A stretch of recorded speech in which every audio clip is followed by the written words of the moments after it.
In other news, tensions remain high in Ukraine after Kiev announced it was relaunching what it calls anti-terrorist operations to take back buildings seized by pro-Russian activists in several cities. So far, there's been little evidence of that effort on the ground in eastern Ukraine.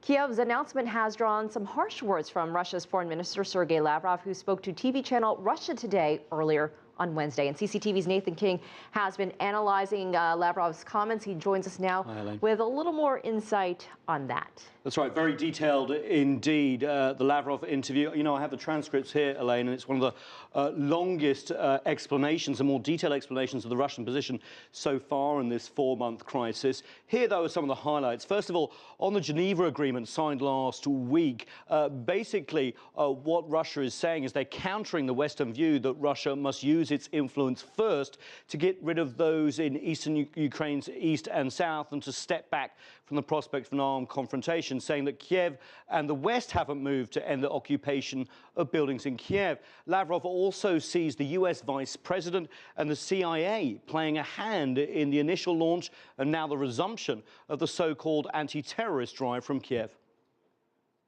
Well, it's quite telling that they chose the moment of Vice President of the United States visit to announce the resumption of this operation, because the launching of this operation happened immediately after John Brennan's visit to Kiev.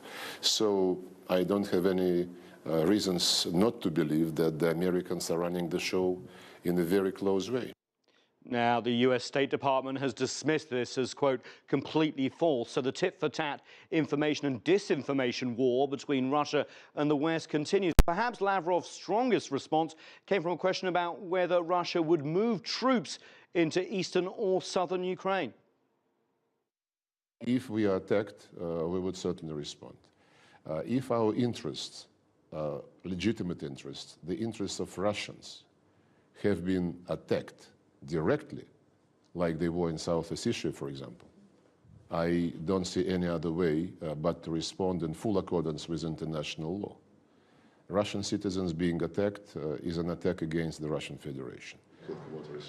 And Lavrov mentioned the Southern Ossetia example, that there is a pro-Russian republic which separated from Georgia, right? That's right. We have to go back to 2008. Unrest in Southern Ossetia provoked a war between Russia and Georgia.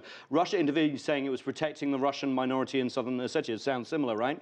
Well, after the war, the region declared independence from Georgia, and it became a republic of the Russian Federation, along with Abkhazia. Now, these republics are still essentially frozen. But they are not recognized by the majority of the world. But the reference here by Lavrov provides a big hint on what Moscow is thinking here.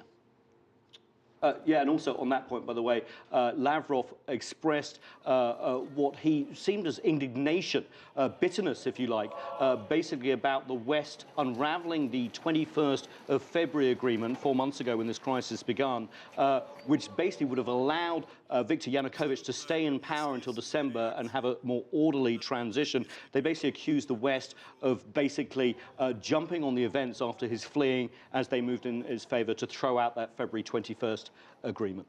And Nathan, you know, this interview with Lavrov comes on the heels of this troop movement, these paratroopers, these U.S. paratroopers coming into Eastern Europe, most visibly in Poland in some of those areas. Yeah, you're right about visible. I mean, you know, we can see here U.S. troops arriving. When was the last time you saw cameras to greet 150 U.S. troops arriving in a foreign country?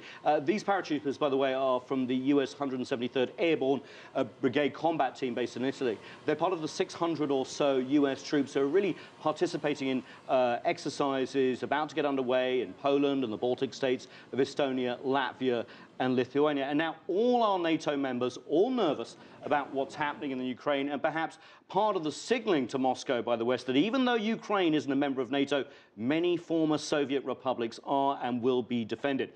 But in Ukraine, though, still very much just a war of words. All right, Nathan King, let's hope it stays that way.